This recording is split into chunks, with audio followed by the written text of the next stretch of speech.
మన ముఖ్యమంత్రి రేవంత్ రెడ్డి గారు మొన్న ఉపాధ్యాయ మిత్రుల్ని అడ్రస్ చేస్తూ అనవసరమైన వ్యాఖ్యానాలు చేశాడు. దేని మీద? ప్రైవేట్ రంగంలో ఉన్నటువంటి పాఠశాలలు, కళాశాలలు పనిచేస్తున్నటువంటి ఉపాధ్యాయ మిత్రుల పైన అనుచితమైన వ్యాఖ్యానం, అనవసరం. 10th ఫెయిల్ అయినోడు, ఇంటర్మీడియట్ ఫెయిల్ అయినోడు, డిగ్రీ ఫెయిల్ అయినోళ్ళు టీచర్లుగా పనిచేస్తున్నారు అని మాట్లాడాడు. ఆయన ఎందుకు మాట్లాడాడంటే, మీకు అందరికీ తెలుసు, పత్రికా మిత్రులకైతే ఇంకా బాగా తెలుసు మా అందరికంటే, ఎక్కడ ఎవరుంటే వాళ్ళను సంబోధిస్తూ వాళ్ళకు మన మునుగజెట్టెక్కిస్తాడు. తెలంగాణ సామెత ఏమున్నది? మునుగజెట్టెక్కించుడు అంటే వాళ్ళని ఎక్కడో ఒకసారి కింద పడేస్తాడు, కానీ లేపుతాడు పైకి. అక్కడ ఉన్నటువంటి ప్రభుత్వ ఉద్యోగస్తులు, టీచర్లు, ఆ టీచర్ల మెప్పు కోసము ప్రైవేట్ రంగంలో ఉన్నటువంటి ఉపాధ్యాయ మిత్రుల్ని కించపరిచే విధంగా వ్యాఖ్యానం చేశాడు. నేను ఇక్కడ ప్రభుత్వ టీచర్లు, ప్రైవేట్ టీచర్లు అనే వ్యత్యాసం నేను చూడడం లేదు. నేను అది చెప్పడానికి ఇలా పత్రికా విలేకరుల సమావేశం పెట్టా. ఎందుకంటే సరే, ప్రైవేట్ రంగంలో ఉన్నటువంటి ఉపాధ్యాయ మిత్రులు, వాళ్ళ సంఘాలు ఈరోజు పేపర్లో చూస్తే ఈ ప్రైవేటు రంగంలో ఉన్నటువంటి స్కూళ్ళకే పంపిస్తున్నారు కదా, ఈ ప్రభుత్వ రంగంలో పనిచేసే టీచర్ల పిల్లలందరూ మా దగ్గరకు వచ్చే చదువు నేర్చుకుంటారని వాళ్ళు వ్యాఖ్యానం చేశారు. 99% మంది ప్రభుత్వ టీచర్ల పిల్లలు మా దగ్గర చదువు నేర్చుకుంటారని చెప్పి వాళ్ళ సంఘం ఓటు స్టేట్మెంట్ ఇచ్చింది. నేను వాటి జోలికి పోతలేను. నేను చెప్పదలుచుకున్నది ఏంటంటే, తెలంగాణ ఉద్యమ కాలంలో ముఖ్యంగా మేధావి వర్గంలో టీచర్ల పాత్ర చాలా గొప్ప పాత్ర. అది ప్రభుత్వ టీచర్లు, ప్రైవేట్ రంగంలో ఉన్నటువంటి టీచర్లు, వీరందరి దగ్గర మేము తిరిగినాం. నారదాస్ లక్ష్మణరావు లాంటి వాళ్ళు, మా లాంటి వాళ్ళము 2001 నుండి తిరిగిన సందర్భంలో మాకు దీనిపైన చాలా అవగాహన వచ్చింది. అసలు ఈ విద్యారంగం పైన 2-3 విషయాలు ఇవాళ నేను పత్రికా మిత్రుల ద్వారా ఈ రాష్ట్ర ప్రభుత్వానికి, ముఖ్యంగా రేవంత్ రెడ్డి గారికి చెప్పదలుచుకున్నాను. మీకు అందరికీ తెలుసు, 2009 ఆగస్టులో మనకు RTE చట్టం వచ్చింది, రైట్ టు ఎడ్యుకేషన్ చట్టం వచ్చింది. పార్లమెంట్ చట్టం చేసింది.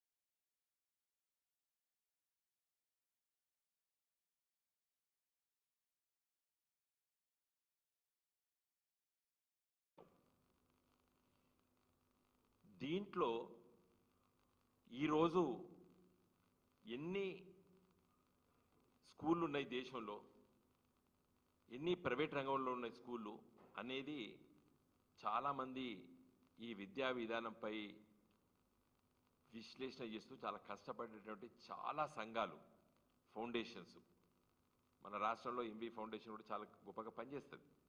నేను వాళ్ళందరితో ఇంటరాక్ట్ అవుతుంది చాలా రోజులు. ఇంకా చాలా NGO సంఘాలు ఉన్నాయి. ఇది విద్యా విధానం పైన కోవా లాంటి చాలా చాలా ట్రై చేస్తున్నారు, ఎట్లా విద్యా విధానాన్ని ఏ విధంగా తీసుకెళ్లాలని. వాళ్ళ పరిశీలన లోపట నేను మీకు సాఫ్ట్ కాపీ ఇస్తాను. తర్వాత మీకు నేను డీటెయిల్స్ చెప్తాను.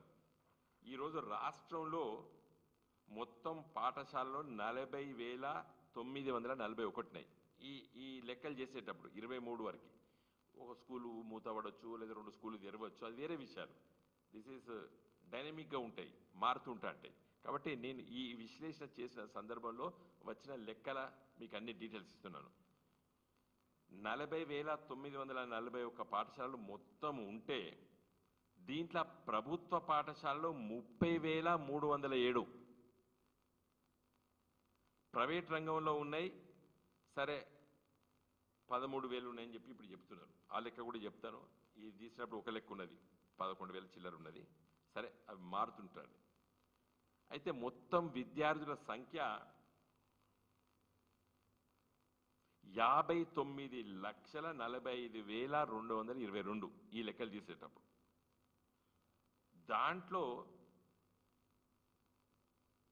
ప్రభుత్వ పాఠశాలలో 28,95,456. అదే ప్రైవేట్ రంగంలో 30,49,766. అంటే 30,000 పాఠశాలల దగ్గర 28 లక్షల మంది చదువుతారు. 13,000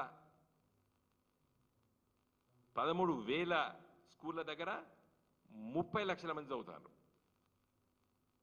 అల్టిమేట్లీ ఈ స్టాటిస్టిక్స్ తీసి మనం గీస్తే 70% ప్రభుత్వ స్కూళ్ళు ఉన్నాయి, ప్రైవేట్ స్కూళ్ళు 30% ఉన్నాయి, కానీ విద్యార్థులు మాత్రము 50-50 ఉన్నారు. ఇంకా ప్రైవేట్ రంగంలో ఎక్కువ ఉన్నారు, 51% ఉన్నారు, 49% ప్రభుత్వ పాఠశాలలు ఉన్నారు. సరిగ్గా మీకు ఏ జిల్లాలో ఎంతమంది ఉన్నా కూడా మీకు లెక్కిస్తాను మిత్రులారా, ఎందుకంటే దీనిపైన కొంత అవగాహన రావాలి. ఎందుకంటే అస్సలు విషయం మీకు చెప్పబోతున్నాను, ఎందుకు ఇంత ఆవేదనతో నేను చెప్తున్నా అనేది. వీటిలలో ఈ ప్రభుత్వ స్కూళ్ళు ఇంతమంది విద్యార్థులు కూడా ఎక్కడున్నారు తెలుసా అండి? వెనకబడ్డ జిల్లాలలో ఆసిఫాబాద్, ములుగు, లేకపోతే భద్రాద్రి, ఏదైతే దూర ప్రాంతాలు ఉన్నాయో, వెనకబడ్డ ప్రాంతాలు మనం అనుకుంటున్నామో, అక్కడ ప్రభుత్వ స్కూళ్ళలో ఎక్కువ ఎన్రోల్మెంట్ ఉన్నది. ఇంకా మీకు హైదరాబాదు ఈ చుట్టుపక్కల చూస్తే టీచర్లు అందరు ఇక్కడే పనిచేస్తారు, ప్రభుత్వ స్కూల్ టీచర్లు, విద్యార్థులు మాత్రం లేరు. అది ప్రభుత్వాలు, అది మా ప్రభుత్వం మేము పరిపాలించినప్పుడైనా ఇప్పుడు రేవంత్ రెడ్డి పరిపాలించిన సమస్య ఒకటే. దీన్ని నేను రేవంత్ రెడ్డికి ఎందుకు చెప్తున్నానంటే చాలా సీరియస్గా ఈ సమస్య పైన కొంచెం ఆలోచించమని చెప్తున్నాను నేను. You should not ignore private రంగంలో ఉన్నటువంటి పాఠశాలలు. వద్దన్నా కాదన్నా రేపు నీ మనవరాలైనా మనవడైనా నీ బిడ్డ పంపించే దాంట్లోకే పంపిస్తుంది. ఏదో అప్పుడప్పుడు కొంతమంది కలెక్టర్లు వాళ్ళు వీళ్ళు నా సరే మంచి పని, నా బిడ్డ ఇక్కడ పంపించినా లేదా నా భార్య ఇక్కడ డెలివరీ అయిందని చెప్తారు పాపం కొంతమంది. ఆవేదనతోని కష్టపడేటువంటి యంగ్ ఐఏఎస్ ఆఫీసర్లు చూసిన నేను అట్లాంటి. కానీ బట్ లాంగ్ రన్లో ఉంటారా? కష్టం అది.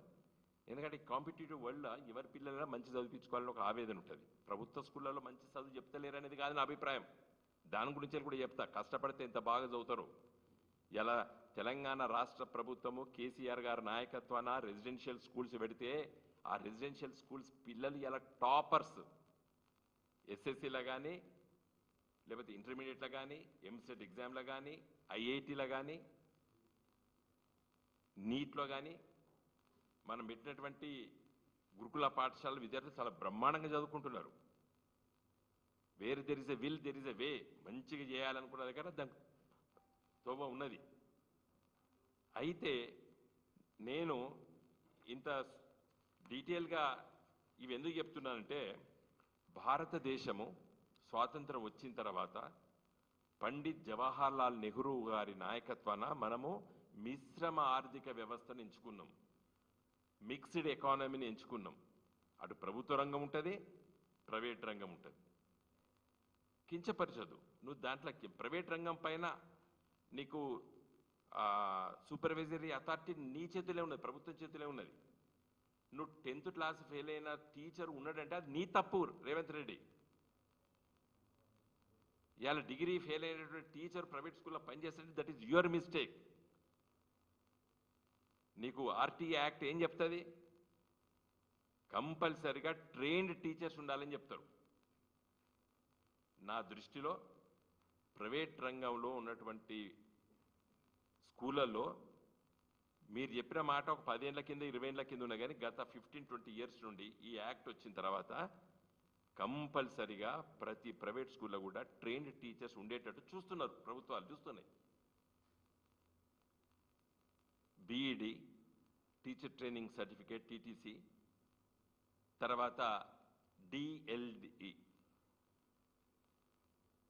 డిస్టెన్స్ లెర్నింగ్ ఇన్ ఎడ్యుకేషన్, అది కేంద్ర ప్రభుత్వం చట్టరూపంగా తీసుకొస్తే అప్పుడు నేను కరీంనగర్ ఎంపీగా ఉన్నప్పుడు కొట్లాడి దానికి 2 సంవత్సరాలు ఎక్స్టెన్షన్ ఇప్పిస్తే లక్షలాది మంది ప్రైవేట్ స్కూల్లో పనిచేసేటువంటి టీచర్లు ఆ సర్టిఫికేట్ టీటీసీ సర్టిఫికేట్ సంపాదించుకున్నారు. గవర్నమెంట్ ప్రకాష్ జావడేకర్ దగ్గరికి వెళ్ళి ఎక్స్టెన్షన్ చేయించిన నేను. ఈ ప్రైవేట్ రంగ స్కూల్ యజమానులు వస్తే తీసుకెళ్ళి 2 సంవత్సరాలు ఎక్స్టెండ్ చేపిస్తే ఇవాళ దాదాపు లక్షలాది మంది టీచర్లు, ప్రైవేట్ స్కూల్లో పనిచేసే టీచర్లు ట్రైన్డ్ టీచర్ సర్టిఫికేట్ సంపాదించుకున్నారు ఈరోజు. అది నీ దృష్టిలో లేదు. మీరు ఒక 20 ఏళ్ల కింద మాట మాట్లాడిన రేవంత్ రెడ్డి గారు. ఎలా కొంతమంది ఉన్నారు, నేను లేరంటలేను, అక్కడో ఇక్కడో, అది కూడా బికాస్ ఆఫ్ యువర్ ఫెయిల్యూర్. నీ ప్రభుత్వ DEO, district educational officer, deputy educational officers వాళ్ళు కరెక్ట్గా అజమాయిషీ లేకపోవడం వల్ల అక్కడోళ్ళు ఇక్కడోళ్ళు ఉంటే ఉండొచ్చు. కాబట్టి ఆ విధంగా ప్రైవేట్ రంగంలో, ప్రైవేట్ విద్యా సంస్థల్లో పనిచేసేటువంటి టీచర్లను కించపరచడాన్ని నేను తప్పుపడుతున్నాను. హృదయం ఉంటే ఆ పదాలని విరమించుకోండి. నేనేదో ఆవేశపూరితంగా మాట్లాడాను, లేదా ప్రభుత్వ టీచర్లు మెప్పు కోసం మాట్లాడినాను, ఏం చెప్పుకుంటారో చెప్పుకొని, I request you to withdraw those words against the teaching community in the private sector. ఇంకా అసలు విషయానికి వస్తా. నేను పార్లమెంట్ సభ్యుడిగా ఉన్నప్పుడు ఒక ప్రైవేట్ మెంబర్ బిల్లు పెట్టాను. ఏం పెట్టినంటే, ప్రైవేటు విద్యా సంస్థల్లో పనిచేసేటువంటి ఉపాధ్యాయ మిత్రులు, అంటే స్కూల్లే కాదు, right from KG to PG వరకు, ఇలా schools, primary schools, middle schools, high schools, intermediate colleges, degree colleges, PG colleges, universities కూడా వచ్చినాయి ఇప్పుడు ప్రైవేట్ రంగంలో. కాబట్టి ఈ రంగంలో పనిచేసేటువంటి బోధన సిబ్బంది, బోధనేతర సిబ్బంది, టీచింగ్ అండ్ నాన్ టీచింగ్ ఫ్యాకల్టీకి ఒక చట్టం కావాలి, ఒక వెల్ఫేర్ యాక్ట్ కావాలి. దురదృష్టవశాత్తు రేపటి తరాన్ని తీర్చిదిద్దేటువంటి, పిల్లల భవిష్యత్తు తీర్చిదిద్దేటువంటి ఈ ఉపాధ్యాయ మిత్రులు, ప్రైవేట్ రంగంలో పనిచేసేటువంటి ఉపాధ్యాయ మిత్రులకి ఒక వెల్ఫేర్ చట్టం లేదు ఈ దేశంలో. అందరికీ ఉన్నది, ఆటో వర్కర్స్కు ఉన్నది, బిల్డింగ్ వర్కర్స్కు ఉన్నది, ఫ్యాక్టరీ వర్కర్స్కు ఉన్నది, లేకపోతే ప్రైవేట్ ఎస్టాబ్లిష్మెంట్స్ యాక్ట్ ఉంది, షాప్ అండ్ ఎస్టాబ్లిష్మెంట్ యాక్ట్ ఉన్నది. అందరికీ ఒక సంరక్షణ చట్టం ఉన్నది. కానీ దురదృష్టవశాత్తు ప్రైవేట్ రంగంలో పనిచేసేటువంటి ఉపాధ్యాయ మిత్రులకి ఒక సంరక్షణ చట్టం లేదు. వాళ్ళకి ఎట్లయితే బిల్డింగ్ అండ్ అదర్ కన్స్ట్రక్షన్ వర్కర్స్కు చట్టం వచ్చింది ఒక 15-20 ఏళ్ల కింద, అప్పుడు కూడా నేను హన్మకొండ ఎంపీగా ఉంటుంది. ఆ చట్టం ఏం చెప్తుంది, ఇవాళ ఒక వర్కరు, ఒక బిల్డింగ్ వర్కరు, మేసన్ కావచ్చు, తాపి మేస్త్రి కావచ్చు, కూలీ కావచ్చు, సిమెంట్ బస్తాలు మోసేవాడు కావచ్చు, ప్లంబర్ కావచ్చు, ఎలక్ట్రీషియన్ కావచ్చు, లేకపోతే ఈ టైల్స్ వేసే మేస్త్రి కావచ్చు, లేదా కార్పెంటర్ కావచ్చు, లేకపోతే ఒక డ్యామ్ దగ్గర పనిచేసేటువంటి ఒక పెద్ద మిషనరీ డ్రైవర్ కావచ్చు, ఒక పుక్లేన్ డ్రైవర్ కావచ్చు, లేదా రోడ్ రోలరు డ్రైవర్ కావచ్చు, ఎవడైనా కన్స్ట్రక్షన్ యాక్టివిటీలో ఉన్నటువంటి వర్కర్స్కి ఒక బ్రహ్మాండమైన చట్టం పార్లమెంట్ చేసింది. ఇలా దురదృష్టవశాత్తు ఏ కారణంతో చచ్చిపోయినా, పని దగ్గర కాదు, వర్క్ ప్లేస్లో కాదు, ఏ కారణంతో చచ్చిపోయినా కూడా ఇలా 6 లక్షల రూపాయలు ఇస్తున్నాం. వాళ్ళకు అప్పుడప్పుడు ఏమైనా యాక్సిడెంట్స్ అయ్యి లేకపోతే ఇబ్బందులు అయితే కూడా ఇలా ఇస్తున్నాం. సంరక్షణ చట్టం, అలాంటి వెల్ఫేర్ చట్టం తీసుకొచ్చింది పార్లమెంట్ బై విజ్డమ్. ఈ ప్రభుత్వం ఆ ప్రభుత్వం కాదు, ఆనాటి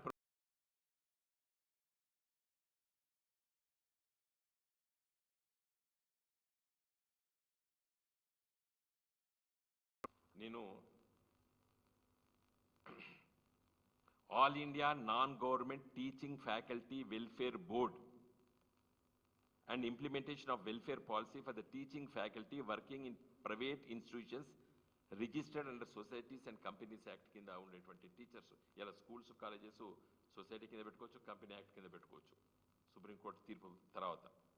కాబట్టి ఈ చట్టం తీసుకొచ్చి ఉపాధ్యాయ మిత్రులకి తీసుకురావాలి. మరి డబ్బు ఎక్కడ? సెస్ వసూలు చేయాలి, ఎడ్యుకేషన్ సెస్ వసూలు చేయాలి. ఇప్పుడు ఎట్లయితే బిల్డింగ్ అండ్ అదర్ కన్స్ట్రక్షన్ వర్కర్స్కి అన్ని బిల్డింగ్ మెటీరియల్స్ మీద సెస్ వసూలు చేస్తున్నాం. ఇలా సిమెంట్ బస్తా మీద వసూలు చేస్తున్నాము, లేదా కంకర మీద వసూలు చేస్తున్నాం, ఇనుము మీద వసూలు చేస్తున్నాం, ఈ స్విచ్ మీద వసూలు చేస్తున్నాం, ఆ బల్బు మీద వసూలు చేస్తున్నాం, ఈ ఏసీ దాని మీద వసూలు చేస్తున్నాము. ఈ సెస్ వసూలు చేసే డబ్బు 1000 కోట్ల రూపాయలు ఇలా గవర్నమెంట్ దగ్గర మురుగుతుంది. ఇలా తెలంగాణ రాష్ట్ర ప్రభుత్వం దగ్గర కేసీఆర్ గారు ప్రభుత్వం ఉన్నప్పుడు నేను ప్లానింగ్ బోర్డు వైస్ చైర్మన్గా ఉన్నాను. నాకు తెలుసు ఆ రోజు లెక్క దాదాపు 1600 కోట్ల రూపాయలు ఉన్నాయి. అందుకోసమే ఎవరైనా వర్కర్ ఆ బోర్డు సభ్యత్వం ఉన్న వాళ్ళకి వితిన్ 10 డేస్ కూడా పైసలు వస్తాయి. అట్లనే ఈ ఎడ్యుకేషన్ సెస్ వసూలు చేసి ఇన్కమ్ ట్యాక్స్ పేయీస్ దగ్గర కానీ లేదా పెట్రోల్ మీద కానీ డీజిల్ మీద కానీ ఇంకేదో ఒక దాన్ని దొరకబట్టవచ్చు. ఎడ్యుకేషన్ సెస్ అనేది వసూలు చేసి ఓ డబ్బు నిధి ఏర్పాటు చేస్తే ఈ ప్రైవేట్ రంగంలో ఉన్నటువంటి ఉపాధ్యాయ మిత్రులకి ఒక సంరక్షణ చట్టం, రిటైర్ అయినప్పుడు ఇంత డబ్బులు ఇవ్వడానికి ఓ చట్టం తీసుకురావాలి. ఎందుకంటే రేపటి తరాన్ని తీర్చిదిద్దుతున్నారు ఈ ప్రైవేట్ రంగంలో ఉపాధ్యాయ మిత్రులు. నేను చెప్పిన లెక్క ప్రకారంగా దేశవ్యాప్తంగా కూడా మీకు ఓపుకుంటే 140 పేజీలది సాఫ్ట్ కాపీ అంటే ఒక బటన్ వస్తుంది, మీకు అందరికి వస్తుంది. ఓపుకుంటే చదవండి మిత్రులారా, నేను పంపిస్తాను మీకు. నేను ఒక్కొక్క రాష్ట్రం ఒక్కొక్క జిల్లాలో ఎన్ని స్కూల్స్ ఉన్నాయి, ప్రైవేట్ రంగంలో ఎన్ని స్కూల్స్ ఉన్నాయి, ప్రభుత్వ రంగంలో ఎన్ని స్కూల్స్ ఉన్నాయి, వాళ్ళ ఎడ్యుకేషన్ స్థాయి ఎట్టున్నది. దురదృష్టవశాత్తు ఏంటంటే మన లెర్నింగ్ అవుట్కమ్స్ డిక్లైన్డ్ ఉన్నాయి. ఇలా 8వ తరగతి 10వ తరగతి పిల్లాన్ని చదివితే కూడా వాని పేరు కూడా చక్కగా రాయలేకపోతాడు. లెక్కలు గుణితాలు ఇవన్నీ అడిగితే కూడా 4వ తరగతి స్థాయి 5వ తరగతి స్థాయిలో ఉన్నారు. 10వ తరగతి పిల్లాడు 8వ తరగతి పిల్లాడు ఆ లెక్కలన్నీ కూడా దీంట్లో ఉన్నాయి. ఏ జిల్లాలో ఎట్లున్నది, ఏ రాష్ట్రంలో ఎట్లున్నది. మన అదృష్టవశాత్తు తెలంగాణ రాష్ట్రము దేశంలో మనము 28 రాష్ట్రాలు, తర్వాత 7 8 యూనియన్ టెరిటరీస్ ఉన్నాయి. మనము కిందికి వెళ్ళి 31 స్థానంలో ఉన్నాం. అంటే మనకంటే ఒక 6 మెరుగున్నారు. అంటే అవి గోవా, ఢిల్లీ, తర్వాత ఇంకో 2 స్టేట్స్ ఉన్నాయి, కేరళ ఒకటి ఉన్నాయి.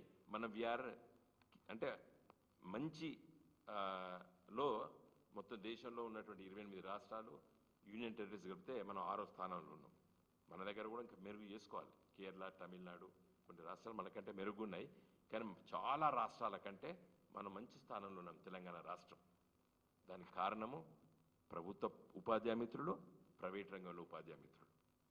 ఇంకా కావాలి. నేను ఐఎమ్ నాట్ సాటిస్ఫైడ్. నేను సంతృప్తిగా లేను. ఒక ప్రజాప్రతినిధిగా, ఒక రాజకీయ బాధ్యతాయుతమైన ఒక రాజకీయ పార్టీ నాయకుడిగా చెప్తున్నాను, ఇంకా చాలా చేసుకోవాల్సిన అవసరం ఉంది. కాబట్టి ఈ ఉపాధ్యాయ మిత్రుల్ని వాళ్ళు they are catering the needs of 51% of the students. ఈ రాష్ట్రంలో 51% మంది విద్యార్థులు ప్రైవేట్ రంగంలో ఉన్నారు. ఇది పాత లెక్క. ఇప్పుడు ఈ నేను చెప్పింది 1 ఏడాది 2 ఏళ్ల కింద లెక్క. నేను అప్పుడు బాధ్యతాయుత స్థానంలో ఉన్నప్పుడు నాకు కొంతమంది మిత్రులు ఇచ్చినటువంటి లెక్కలు చెప్తున్నా మీకు నేను. ఇప్పుడు ఇంకా కూడా ప్రైవేట్ రంగంలోకి ఎక్కువ స్టూడెంట్స్ వేరు. నిన్న పేపర్లో చదివిన ఈ సంవత్సరం ఎంతమంది 2 లక్షల మంది విద్యార్థులు ప్రభుత్వ పాఠశాల నుంచి వెళ్ళి విరమించుకున్నారు, ప్రైవేట్ రంగంలోకి వేరు. ఇది బాధపడాలి కదా Revanth Reddy. We should feel a little bit guilty. మీరు కానీ మేము కానీ ఎవరైనా కానీ ఎందుకు పోయినరు, ఎందుకు చెప్పలేకపోతున్నాం మనము, ఎందుకు కాన్ఫిడెన్స్ ఇవ్వలేకపోతున్నాము. మొన్న అసెంబ్లీలో సబితా ఇంద్రెడ్డి గారు మంచి చెప్పారు. మేము బ్రేక్ఫాస్ట్ పెడతాం అనుకున్నాం, లంచ్ పెట్టేసేసి మొత్తం ప్రభుత్వ స్కూల్స్ను కూడా కొంచెం కన్సాలిడేట్ చేసేసి. కాబట్టి నా రిక్వెస్ట్ ఏంటంటే ఇప్పుడు మన రాష్ట్ర ప్రభుత్వము వెంటనే ఈ ప్రైవేట్ రంగంలో ఉన్నటువంటి టీచర్లకందరికీ ఒక సంరక్షణ చట్టం, వెల్ఫేర్ యాక్ట్ తీసుకురావాలి. కానీ దానికి ఖర్చుతో కూడుకున్నది కాబట్టి కేంద్ర ప్రభుత్వంపై ఒత్తిడి తీసుకురావాలి. ఎందుకంటే సెస్, ఇన్కమ్ ట్యాక్స్ వీటికన్నిటి కేంద్ర ప్రభుత్వం తీసుకురావాలి. కాబట్టి అందుకోసం నేను పార్లమెంట్లో ఉన్నప్పుడు ఈ బిల్లు ప్రవేశపెట్టాను. ప్రైవేట్ మెంబర్ బిల్ అంటే పాస్ కాదు నాకు తెలుసు, కానీ ఇట్ విల్ సెన్సిటైజ్ ది అఫీషియల్స్ని, బ్యూరోక్రాట్స్కి ఒక సెన్సిటైజ్ చేస్తుంది. ఇట్లా ఆలోచన చేయొచ్చు అని చెప్తుంది. కాబట్టి నేను ఆ బిల్లు ప్రవేశపెట్టినా. సరే, లోక్సభ రద్దయితే అది పోతుంది, బట్ రికార్డ్ అయితే ఉంటుంది అది.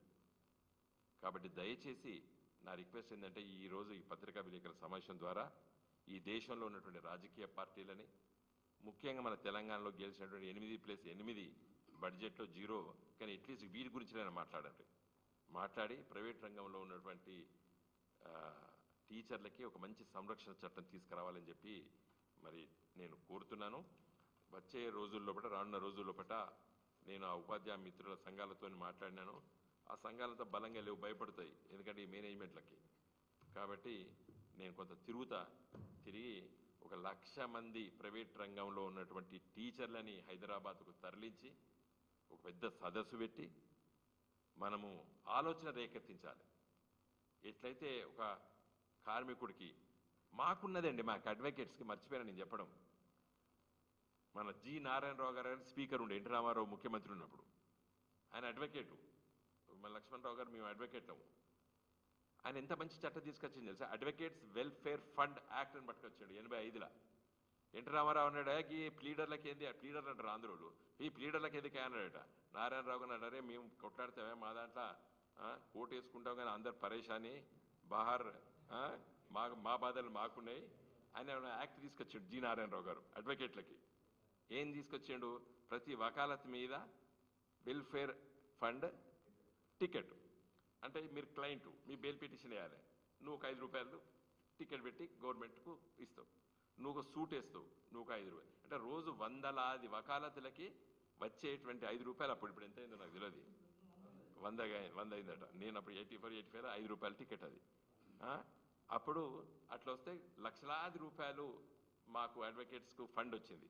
వస్తే ఎవరైనా అడ్వకేట్స్ పూర్ అడ్వకేట్స్ చనిపోతే, పూర్ కానీ ఎవరైనా చనిపోతే వాళ్ళకు ఈరోజు ₹1,00,000 ఎంత బాగానే ఉన్నది. ఇప్పుడు 6 lakhs రూపీస్ ఉన్నది. ఇప్పుడు ప్రభుత్వం పైన ₹1 భారం లేదు.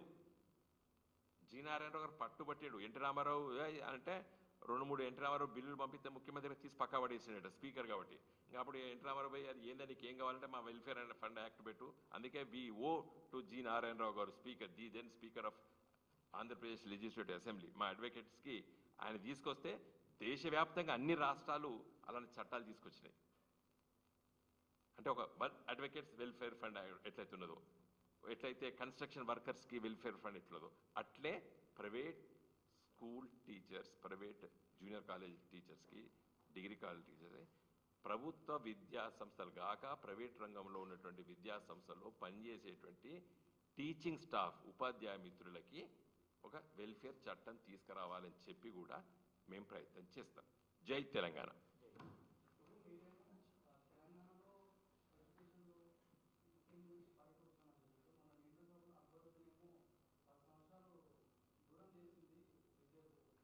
చాలా తప్పు అతను. I request mister Akbaruddin Saab to go in to the details. ఇది నేను చెప్తలేనిది, గవర్నమెంట్ ఆఫ్ ఇండియా నీతి ఆయోగ్ ప్రకటించినటువంటి లెక్కల ప్రకారంగా తెలంగాణ, ఐఎమ్ నాట్ సాటిస్ఫైడ్, జ్ఞాపంచుకోండి, but it is one of the best performing state in the country. ఇది మన రాష్ట్రం. నేను మీకు డీటెయిల్స్ ఇస్తాను, please you go through it. నేను చెప్తలేను, ఇది నీతి ఆయోగ్ చెప్పింది.